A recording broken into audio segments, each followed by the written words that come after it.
So tonight we're going to lead off with talking points on reaction to President Trump's historic success by getting the Israelis and the Hamas people to stop killing each other for at least a little while. Hamas is killing their own now, of course. It's never going to end. I told you that yesterday. It's no magic wand, but 20 human beings are free. And I believe the bodies of the other hostages, 4 have already been released. I think the rest are coming. But President Trump did a good job here. And anybody who denies that is not being truthful. However, the progressives are not going to change their view of Mr. Trump.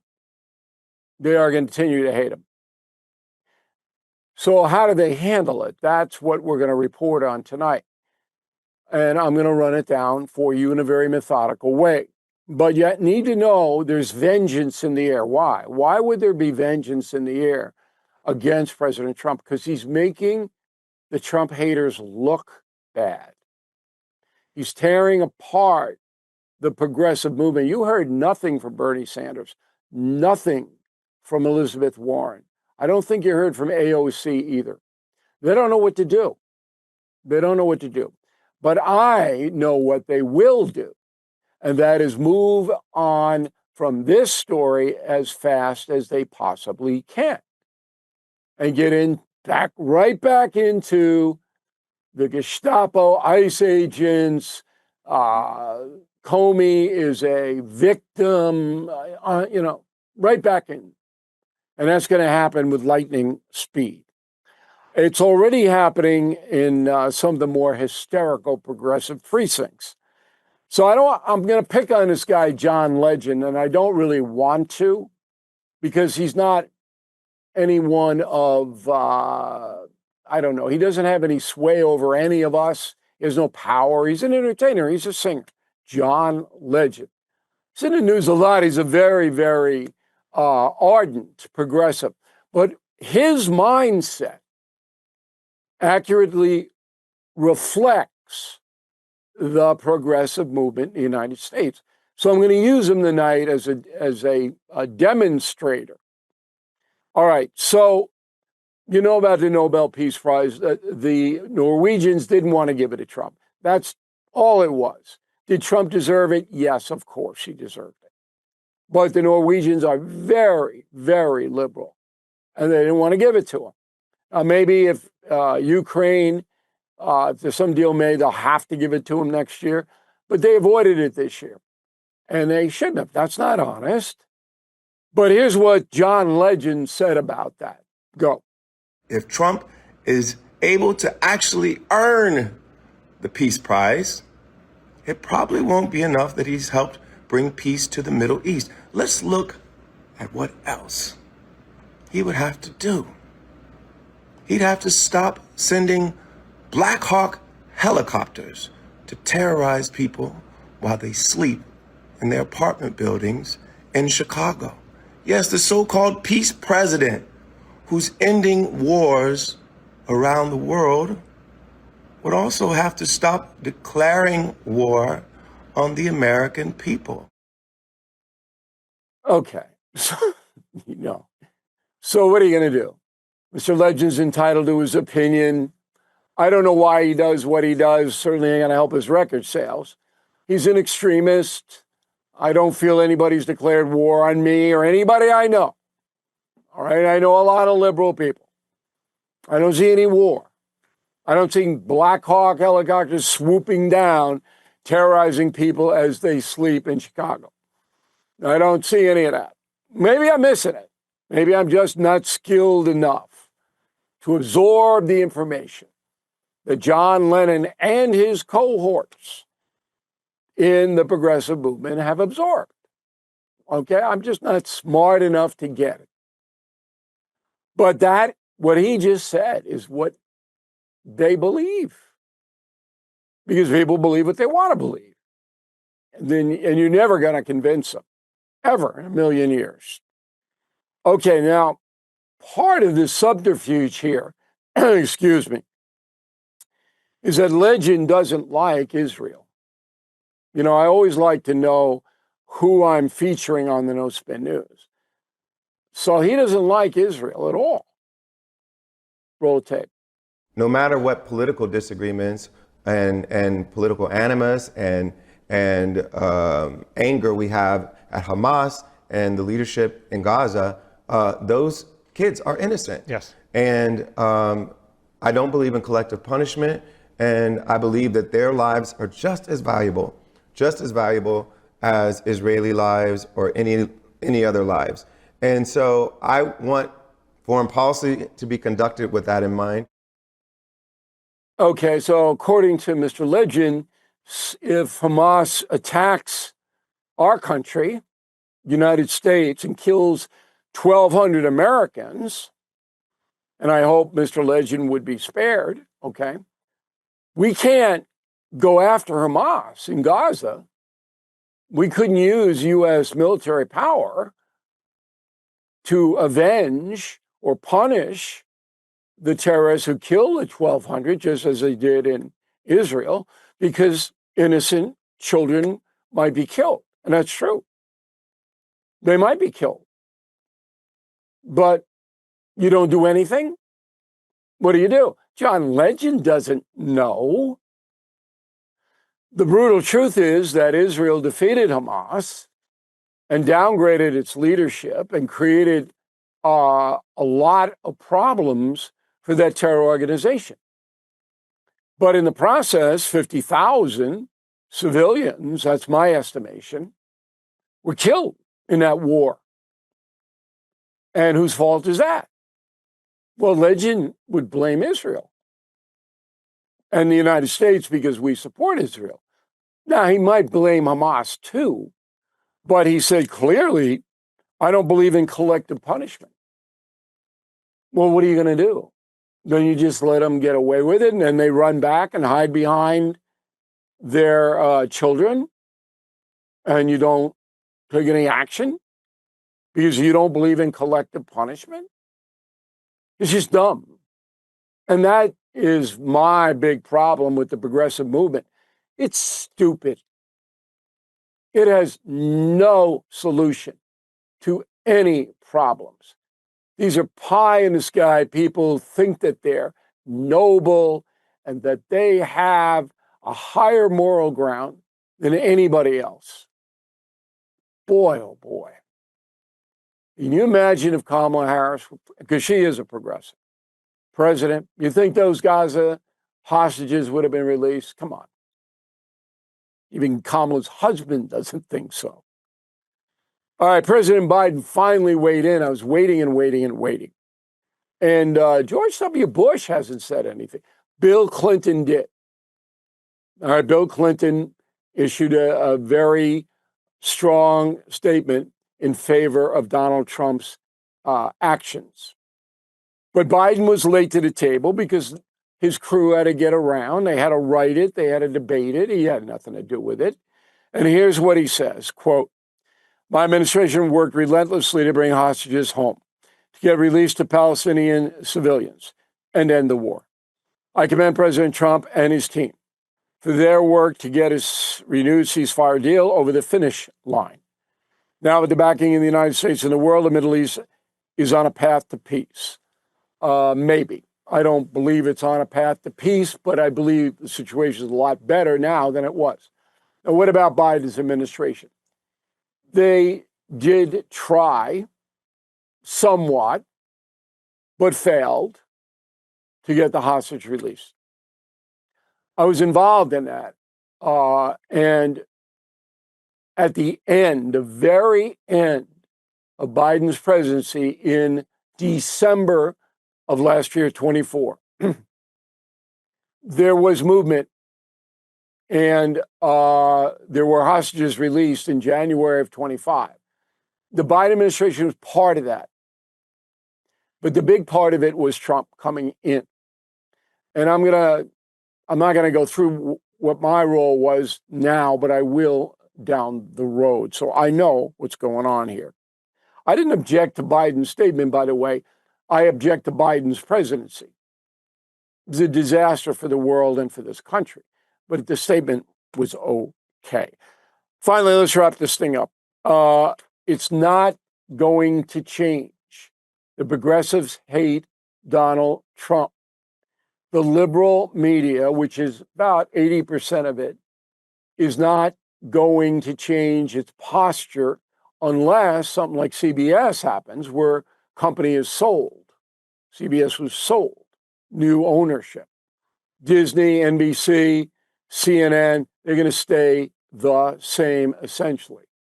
And that's the memo. Homeowners, when is the last time you checked on your home title? If your answer is never, then this is for you. Scammers are stealing titles, and your equity is a target. Criminals forge your signature. Just like that, your home title can be transferred out of your name.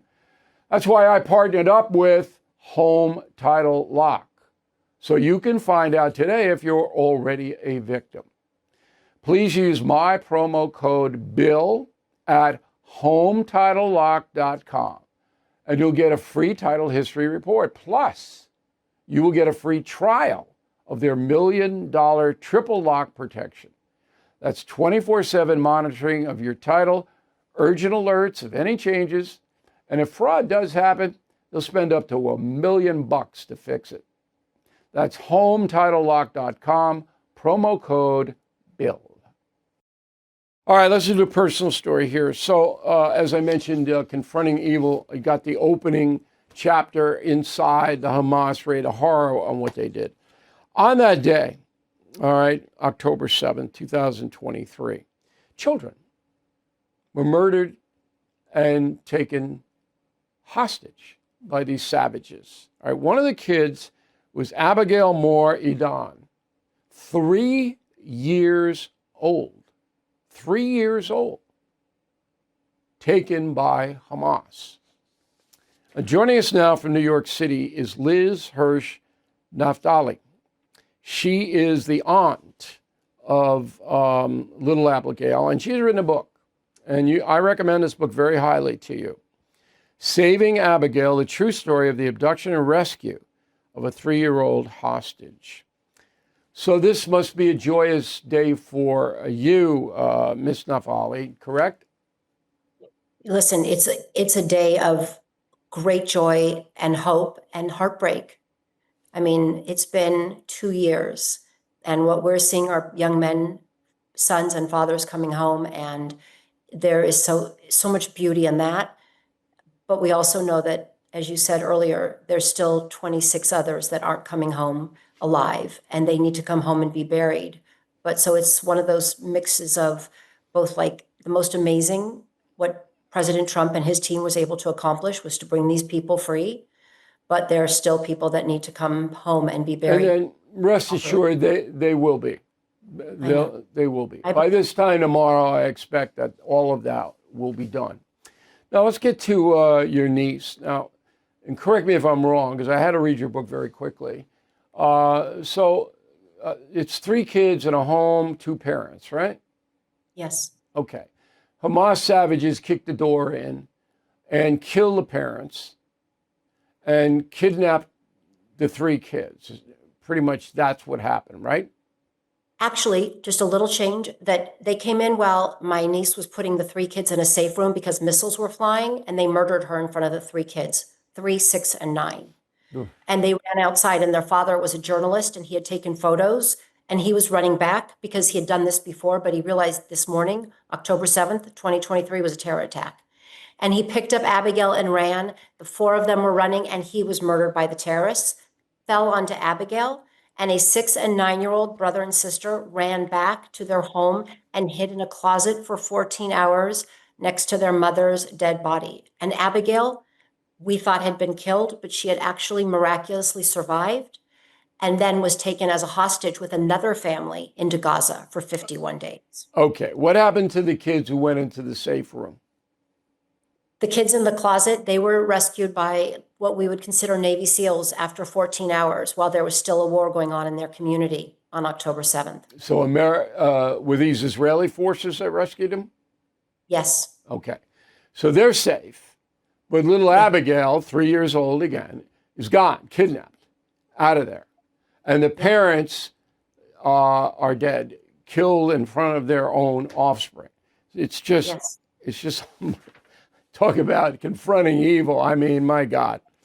Okay, so Abigail gets out. Tell our audience how that happened. So Abigail was a hostage for 51 days with women and children.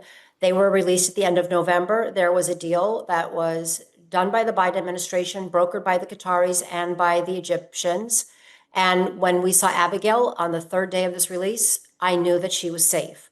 But a few days later, it broke down, and then nothing happened until 2025 when President Trump came in and he was able, with Steve Witkoff and his team, to get that next deal, which we saw at inauguration time, started to bring home more hostages.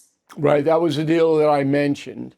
Yeah. That deal began, just so you know, I don't even know if you know this, about 3 weeks after Trump was elected president. And it took about a month, 5 weeks for it to come to fruition. So Abigail is released. She comes home to Israel. Who takes care of her? So, Bill, like when you say she comes home, like her house was destroyed, this neighborhood, this community destroyed by Hamas terrorists. So she does come back to my niece who did survive across this community on October 7th. She and her husband and their 3 kids miraculously survived.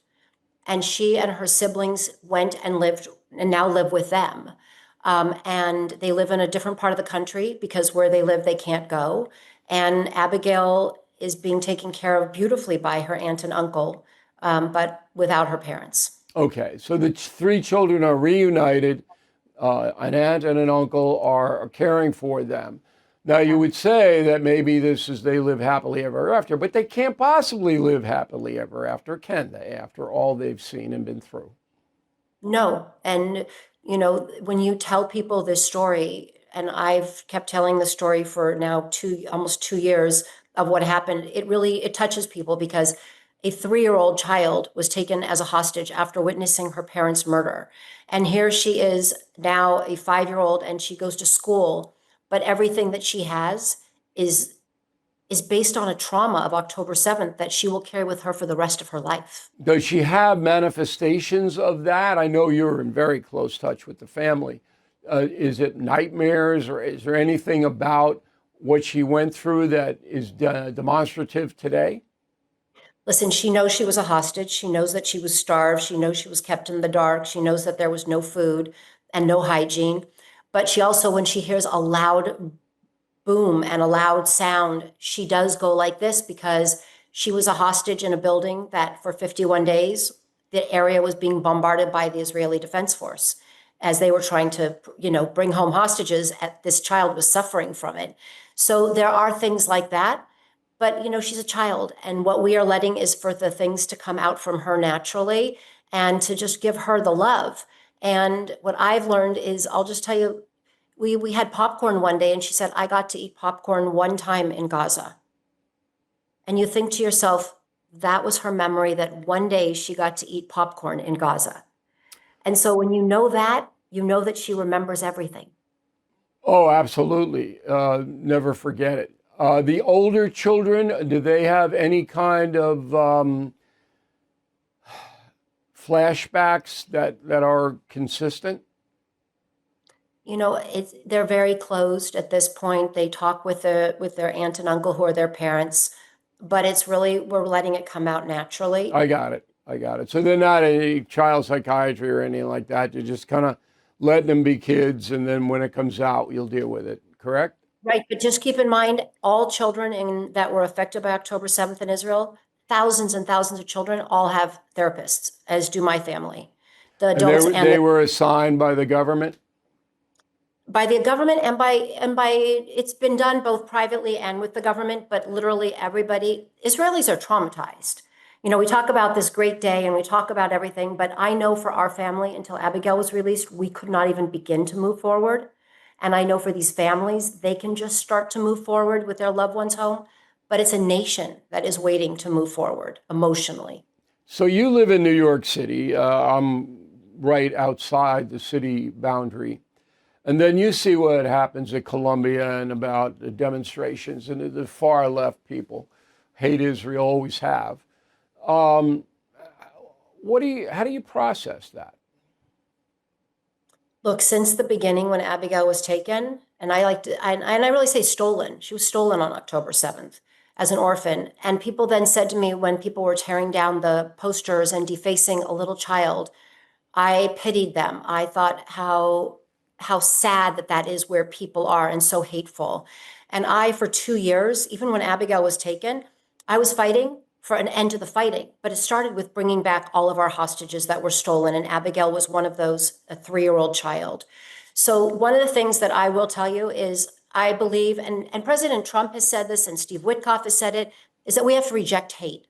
And that is hateful. What is going on in those campuses is hateful.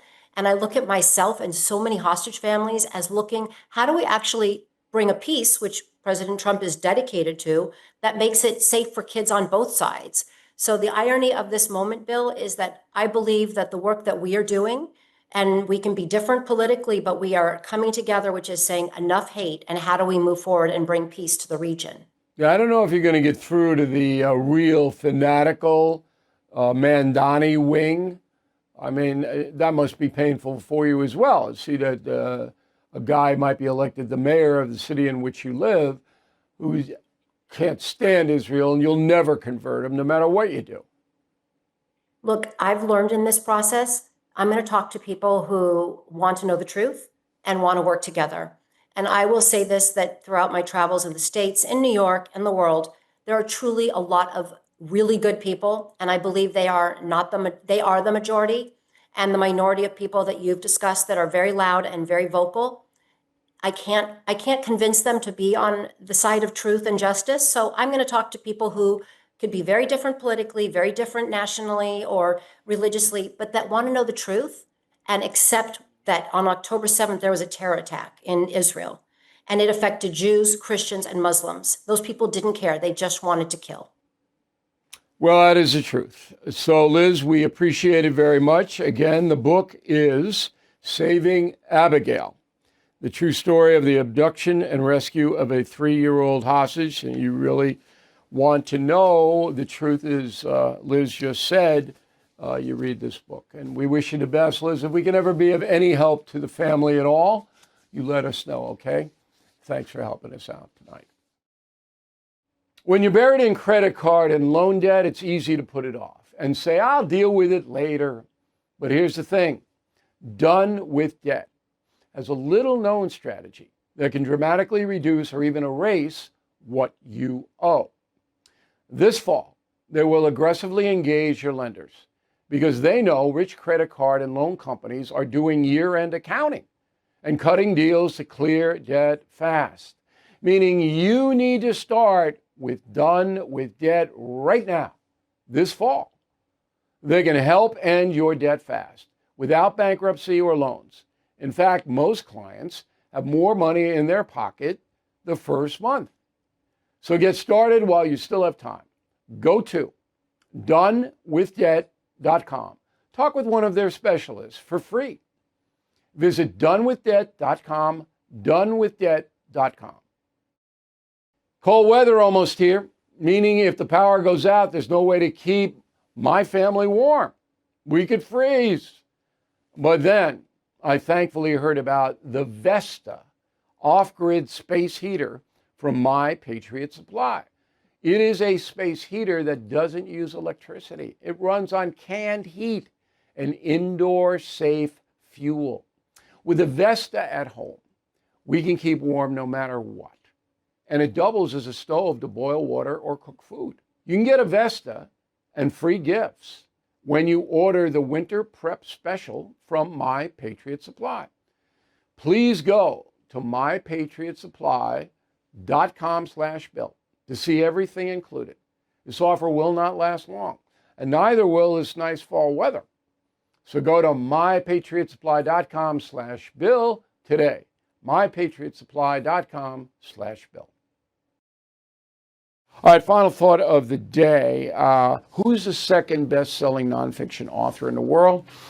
Bob Woodward. Okay? So he has 15. I have 20. Woodward is 82. I don't think he's going to beat me. And nobody else will. Woodward will be number 2 forever. I'll be number 1 forever. People don't read as much. That's what's happened. Concentration spans are collapsing. So the Confronting series, obviously, people like it. But I think I'm going to go to my grave as the number 1 best-selling nonfiction author of all time. Not that anybody will mention it. They'll just tell you how bad I am or was. But, all right. You guys know the real truth. All right. Thank you very much for watching and listening to the No Spin News. See you again tomorrow. Thank you for watching. To view full episodes of the No Spin News anytime, sign up to become a BillO'Reilly.com premium or concierge member today.